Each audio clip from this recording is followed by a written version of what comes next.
Hello guys, this is Tutorial Stream, and in this video you will learn how you can mark tasks as complete in the Any.do mobile application on Android, for example. So let us begin.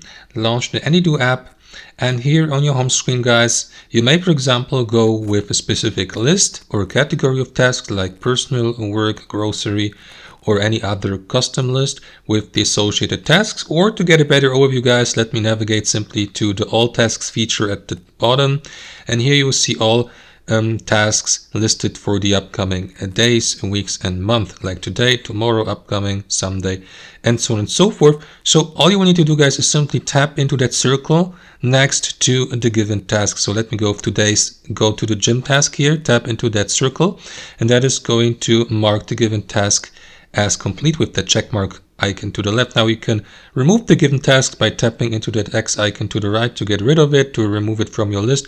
Or if you accidentally marked it as complete, but in reality the task hasn't been completed yet, you may simply again tap into that circle here to the left to remove that check mark button to make this task incomplete. And that's it, guys. Hope you enjoyed it, and until next time.